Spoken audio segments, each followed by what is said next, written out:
बिस्मिल्लाहिर्रहमानिर्रहीम। अस्सलाम वालेकुम नाज़रीन, आप यूट्यूब चैनल देख रहे हैं। मैं इमरान ख़ान हूँ। गुज़िश्ता वीलॉग में जो अफसोसनाक और दर्दनाक वाक़या हमने आपको बताया था, जो जावेद अली नाम का चौकीदार है जिसको पहले पुलिस ने गिरफ़्तार किया, बाद में नामालूम अफराद ने उस पर तशद्दुद किया, उसको नंगा किया गया, उसको उल्टा लटकाया गया, उसके नाजुक अज़ा के साथ ईंट बांध दी गई और ये एक तशद्दुद की एक बदतरीन किस्म है, बहुत ज़्यादा। और यानी आप इसको क्या अल्फाज देंगे कि किस तरह के तजर्बे इस मुल्क के साथ करना चाह रहे हैं। और सब ताकतवर लोगों ने मिलकर वहाँ पे एक चौकीदार को फतह कर लिया। तो ये आपकी टोटल कारकर्दगी है। बेशर्मी, डिटाई, बेगैरती इसकी इंतहा है, बेहिसी की भी इंतहा है। बहरहाल अब उसका एक स्टेटमेंट जो है वो मंजर आम पर लाया गया है ताकि जो एस्टेब्लिशमेंट का मीडिया है उसके ज़रिए से और जो PDM के दानश्वर हैं उनके ज़रिए से इस बयानिए को जो है वो फैलाया जा सके। अब जो PDM के दानश्वर हैं और जो एस्टेब्लिशमेंट का मीडिया है वो जावेद अली के बयान के बारे में कह रहे हैं कि जी 50 लाख रुपए इकट्ठे करके, कोई 5 लाख, कहीं से 10 लाख, ये सारे करके तो उस्मान डार को और इनकी फैमिली को हमने दिए हैं, और अहमद डार नामी बंदा उसको भी हम देते थे, और इस तरह थोड़े थोड़े पैसे कमीशन के लेके इसको जमा करवाते रहे, तो टोटल 50 लाख रुपया मैंने दिया है। यानी 50 लाख रुपया, ये उस्मान डार ने जो जलसा करवाया था ना, करोड़ों रुपए की तो उसकी दीवार गिराई है सिर्फ फैक्ट्री की। वो अच्छे खासे करोड़ोंपति लोग हैं, उनके ऊपर 50 लाख रुपए की करप्शन का केस डाल रहे हैं। मुझे वो वकूआ याद आ गया, वो महर शराफत अली जिसको पुलिस ने गिरफ्तार किया था, उसके जो सिक्योरिटी वाले हैं वो उतने का खाना खाते हैं एक टाइम पे जितना उसके ऊपर उन्होंने डाल दिया था डकैती का मुकदमा। 45,000 रुपये की डकैती, यानी रोज़ाना वो जब घूम फिर रहे होते हैं तो इतने पैसे तो वो उसके जो साथ सिक्योरिटी के लोग होते हैं, क्योंकि उनका बिज़नेस वगैरह है, फैमिली काफ़ी ज़्यादा उनकी, वो कारोबार भी फैला हुआ है, तो चीज़ें उसने मैनेज करनी होती है, तो उसका स्टाफ इतने का खाना खा लेता है, तो इतने की उस पर डकैती डाल दी है। हद दी है वैसे। अब ये इसी तरह उस्मान डार वगैरह के साथ भी यही कार्रवाई की गई है, लेकिन ये लोग बेशर्मी दिखा रहे हैं और बाज नहीं आ रहे, और ये घटिया तरीन हरकतें हैं जिनसे ये लोग बाज नहीं आ रहे। यानी ऐसा दिखाई देता है कि अब ख़वातीन तक ये पहुंच गए हैं, चादर और चार दीवारी का तकद्दुस पामाल करते हुए, मर्दों को नंगा करते हुए, औरतों को नंगा करने की धमकियों तक ये आ गए हैं। औरतों को घर से उठाकर ले गए हैं और उनको ले जाकर बरहना करने की धमकी इन्होंने दे डाली है। इससे पहले कि ये और आगे बढ़ें, इनका हाथ रोकना पड़ेगा। या तो सुप्रीम कोर्ट ऑफ पाकिस्तान यानी चीफ जस्टिस ऑफ पाकिस्तान या chief of the army staff ये लोग नोटिस लें, क्योंकि वज़ीर आज़म के तो बस की बात ही नहीं है। यही शहबाज शरीफ जब वज़ीर आला पंजाब थे तो एक दिन हम सहाफ़ियों को लाहौर में ISI का जो सेक्टर कमांडर है, यहाँ पे जो ऑफिस है, सेक्टर कमांडर का जो ऑफिस है लाहौर चिड़ियागढ़ के पास, तो हम सहाफ़ियों पर तशद्दुद किया ISI के लोगों ने। ये बात है जब शहबाज शरीफ वज़ीर आला पंजाब थे, काफ़ी पुरानी बात है, गालिबन ये 2008 से 2013 तक जब वज़ीर आला रहे उस दौर की बात है। तो उन्होंने तशद्दुद किया काफ़ी सहाफ़ियों के ऊपर, और उन सहाफ़ियों में मैं भी था और कुछ और दीगर सहाफ़ी भी थे। बाद में जब सुलह सफाई हुई तो हम लोग वहाँ से आए, क्योंकि सीनियर सहाफ़ी आ गए, बाकी सारे लोग आ गए, उन्होंने आके बातचीत की और फिर मेरे हाई मिल गई ISI वालों से। जो मेरे हाई मिली तो फिर शहबाज शरीफ साहब के साथ बैठकर हम लोग बातचीत कर रहे थे, तो उनको हमने बताया जी कि आपके दफ्तर आ रहे थे हम, ये चिड़ियाघर की पार्किंग में गाड़ी लगा रहे थे, तो वो जो सामने ऑफिस है उनसे हमारी लड़ाई हो गई और हमारे पे टॉर्चर हुआ है। देखें कपड़े भी कुछ लोगों के फटे हुए हैं और कुछ लोग जो हैं वो ज़ख्मी भी हैं। तो इस पर शहबाज शरीफ साहब ने कहा कि मैं अभी कार्रवाई करता हूँ, मुझे बताएं वो कौन लोग हैं। तो जैसे ही उन्हें ये बताया गया कि वो ISI वाले हैं तो शहबाज शरीफ साहब की हवा ही निकल गई। बल्कि हम लोगों की उस हालत में वहाँ बैठे हुए, मार खा के आए हुए थे हम, उसके बावजूद हमारी हंसी छूट गई और हमने कहा कि कैसा बेबस, लाचार, मजबूर और कैसा बेचारा बूट पॉलिश टाइप का वज़ीर आला पंजाब है कि ये इतना भी नहीं कह सकता कि मैं उनसे बात कर लूँगा या मैं देखता हूँ, आपको इंसाफ दिलाता हूँ, आपके ऊपर क्यों टॉर्चर हुआ, ये ज़्यादती है या नहीं होनी चाहिए। ज़बान ही बंद हो गई शहबाज शरीफ की, मुझे अच्छी तरह याद है। और भी सहाफ़ी मौजूद थे, बल्कि बाद में काफ़ी देर तक सहाफ़ी इसका मजाक भी उड़ाते रहे इस बात का। बहरहाल शहबाज शरीफ से तो तवक्को नहीं है, आर्मी चीफ को नोटिस लेना चाहिए कि ये बेशर्मी, बेहयाई, बेगैरती ये बंद कराएं। यानी ये क्या तरीका है कि वो इसको उठा उसको नंगा करो, और इल्ज़ामात जो हैं वो पाकिस्तान के इदारों के ऊपर लगते हैं। नामालूम अफराद जब भी कोई कार्रवाई डालते हैं पाकिस्तान की एजेंसियों में नाम आ जाता है। अब ये नामालूम अफराद जो है वो इंजेक्ट किए जा रहे हैं, ये डायरेक्टली वाकई एजेंसियां ये कर रही हैं, ये हो क्या रहा है, लेकिन बदनामी पाकिस्तान के इदारों की हो रही है। इन इदारों को हमने खून पिलाया है और आइंदा भी पिलाएंगे। ये यूनिफॉर्म जो है ये हमारे लिए बड़ी मुकद्दस है, ये यूनिफॉर्म जो है ये हमारे लिए बड़ी मोहतरम है और हम इसका बड़ा एहतराम करते हैं और इसकी बड़ी कदर करते हैं इस यूनिफॉर्म की।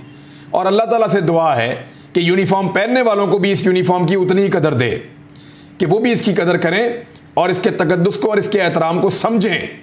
ये सिर्फ हमारी जिम्मेदारी नहीं है, अल्लाह ताला उनको भी तौफीक दे। अब आज ये स्टेटमेंट इसका जनाब दे दिया गया है, हालांकि इससे पहले इमरान खान साहब के साथ बैठकर इसने सारी बात बताई है। क्या इस बेशर्मी को रोका जाएगा?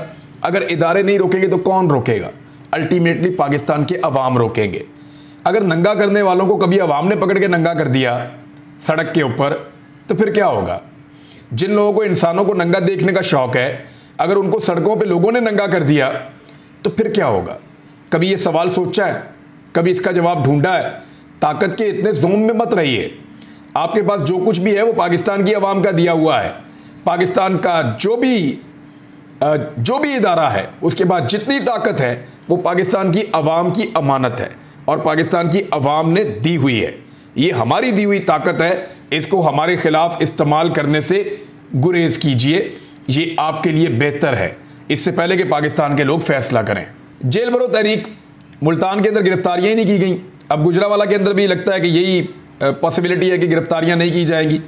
हुकूमत ने पहले गिरफ्तारियां की और चंद लोगों को पकड़ लिया और यानी लगभग कोई 200 के करीब लोग गिरफ्तार हुए और उसके बाद से हुकूमत गिरफ्तारियां कर ही नहीं रहे। लोग बड़ी तादाद के अंदर भाग रहे हैं, जा रहे हैं कि हमें गिरफ्तार करो। ये करते ये हैं कि बिला वजह इन्होंने प्रोपेगेंडा करने के लिए लोगों के घरों के पास जाके माइक्रोफोन देकर पुलिस वालों से बयानात दिलवाना शुरू कर दिए कि पीटीआई के जो लोग आना चाहते हैं गिरफ्तारी देने के लिए वो आ जाएं। अब ये बयानात खैबर पख्तूनख्वा में भी दिए गए, लेकिन पूरे खैबर पख्तूनख्वा में पुलिस ने एक भी पाकिस्तान तहरीक इंसाफ के वर्कर को या लीडर को गिरफ्तार नहीं किया। हालांकि वो बड़ी तादाद में जेलों में गए, जेलों के दरवाज़ों पे खड़े रहे, दरवाजे खटखटाते रहे कि हमें अंदर बंद करो। वो बड़ी तादाद में जगह जगह पे गए और ये उनके घरों के बाहर तमाशा लगा के वीडियोस वायरल करने पे लगे हुए थे और वुज़रा अपने अकाउंट से और अपने जो उनके पीडीएम के दानिश्वर हैं, मुख्तलिफ सहाफ़ी भी हैं, मुख्तलिफ चैनल्स भी हैं, उनके ऊपर इस तरह के क्लिप्स चलवा रहे थे।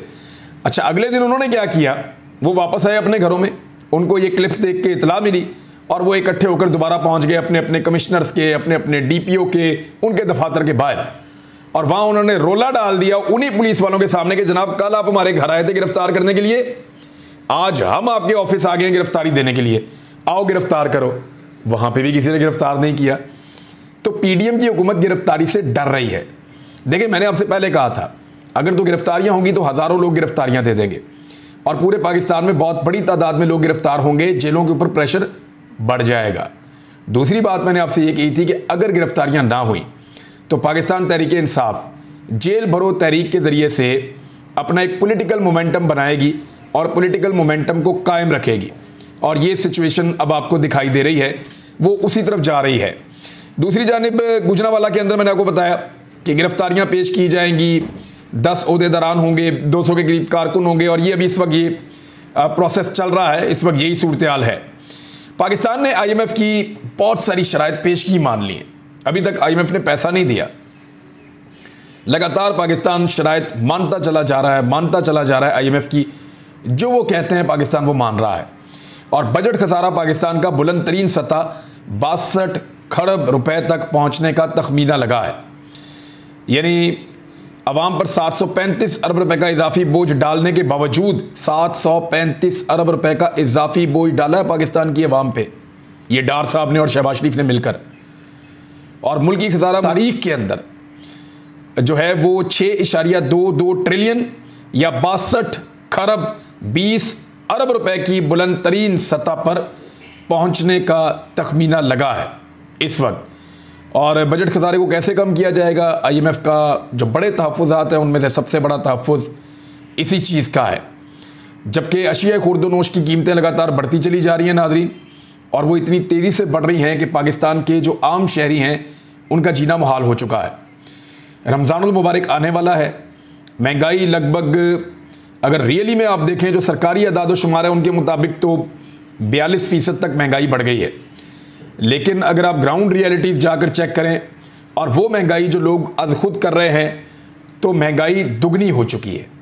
यानी वो तो 3 गुना तो वैसे ही हो गई है, जितनी महंगाई इमरान खान के दौर में थी उससे 3 गुना वैसे ही हो गई है।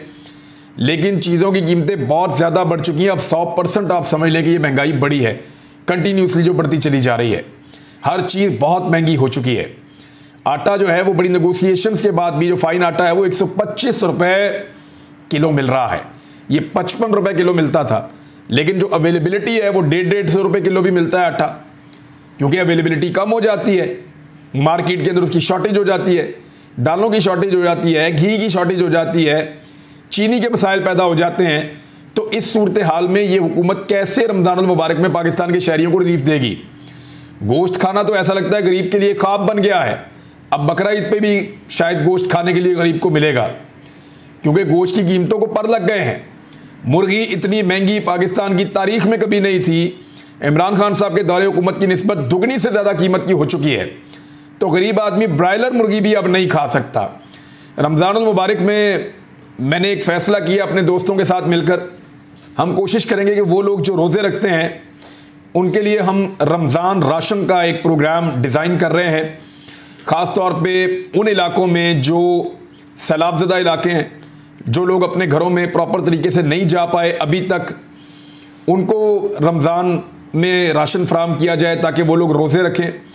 बलूचिस्तान में लोग बहुत रोज़े रखते हैं, जनूबी पंजाब में, खैबर पख्तूनख्वा में, कुछ सिंध में, इंटीरियर में, तो उनको सामान पहुंचाया जाए, राशन पहुंचाया जाए, जो रोज़े रखने वाली फैमिलीज़ हैं उनको दिया जाए। दूसरा, जो हमारे शहरों के अंदर गरीब और सफ़ेद पोश तबका है जो इस वक्त अफोर्ड नहीं कर पा रहे, रमज़ान अल मुबारक में महंगाई के हाथों मजबूर होकर, उनकी इनकम बहुत थोड़ी है, कुछ हम कोशिश करेंगे, सबको तो नहीं कर सकते लेकिन जहाँ तक हम कर सकेंगे अपने दोस्तों के साथ मिलकर, और पाकिस्तानी हमारी जितनी मदद करना चाहें हम उन सब तक एक ड्राइव चलाएंगे, कोशिश करेंगे कि राशन पहुंचाने की कोशिश की जाए और जितना कंट्रीब्यूशन हम कर सकें वो हम करें इसमें।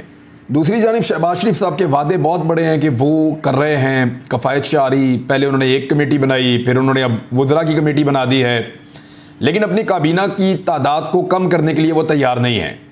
पाकिस्तान की तारीख की सबसे बड़ी काबीना शहबाज शरीफ साहब के पास है, वो उस काबीना का साइज़ कम करने के लिए तैयार नहीं है, अपने प्रोटोकॉल्स कम करने के लिए तैयार नहीं है। और ख़ास तौर पे उनकी भतीजी ने उनको बड़ा टक्का सा जवाब दिया है कि मैंने अपनी सिक्योरिटी को कंप्रोमाइज़ नहीं करना।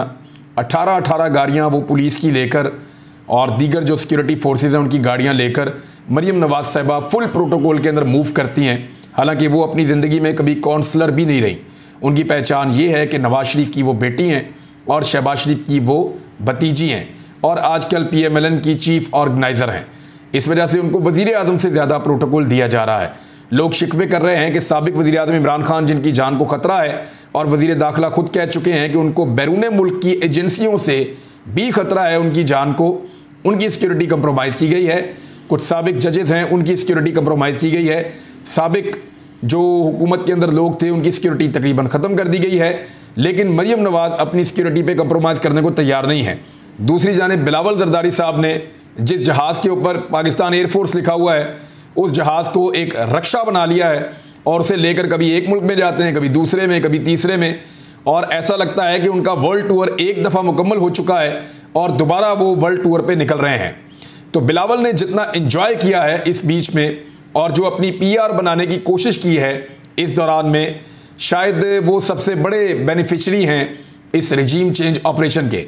और उनकी पार्टी के लोग अब ये कहना शुरू हो गए हमारा तो PDM से ताल्लुक़ ही नहीं है, और PDM की जमातें कहना शुरू हो गई कि हमारा भी इनसे कोई ताल्लुक़ नहीं है, हमसे तो ये पूछते ही नहीं है, सारे फैसले नून लीग करती है। तो सारा गंद, सारा गुबार आखिर में शहबाज शरीफ और नवाज शरीफ के गले में डाल के बाकी सारे निकलने की प्लानिंग कर रहे हैं। बिलावल का एक स्टेटमेंट आप देखें, आपको हैरत हो जाएगी। बिलावल का कहना है कि पसमानदा इलाकों की खवातीन तक 1000 रुपया पहुंचने से, अभी वो 2000 वाला वो स्टेटमेंट याद है ना मरीम औरंगजेब का, 2000 रुपये, पूरे 2000 रुपये अपने, अरे अपने क्या जायदाद बेचकर दे रहे हो पब्लिक को, अपने कहां से आ गए, पब्लिक का पैसा है। इस तरह अब बिलावल ने 2000 रुपए से हटकर 1000 का नारा लगाया है। बिलावल का यह कहना है कि खवातीन तक 1000 रुपए पहुंचने से ना सिर्फ उनकी ज़िंदगी बल्कि पाकिस्तान में एक इनकलाब ला सकते हैं। और फिटे मुंह भैया आपकी सोच के ऊपर 1000 रुपए से इनकलाब आएगा? 1000 रुपए से? पाकिस्तान में इससे 5 गुना बड़ा नोट मौजूद है। गरीब आदमी की ज़िंदगी में 1000 रुपए से इनकलाब आएगा? 1000 रुपए से? और इनके अपना एक दिन का खर्चा निकालें तो वो करोड़ों में होता है। तो गरीब को पीसने की जो पॉलिसी है और भिखारी बनाने की जो पॉलिसी है, उसके ऊपर बिलावल ने, नवाज शरीफ ने, जरदारी ने, इन्होंने हमेशा से लोगों को, तबकात को पीस के दबाकर फिर उनको मांगने का आदी बनाकर अब हज़ार रुपया उनको दे रहे हैं क्योंकि इलेक्शन करीब आ रहे हैं। इस 1000 रुपये से जनाब कुछ नहीं होगा। ये 1000 भी आप अपने पास रख लें। अब तक के लिए इतना ही। अपना ख्याल रखिएगा, अपने इस चैनल का भी। अल्लाह हाफ़िज़।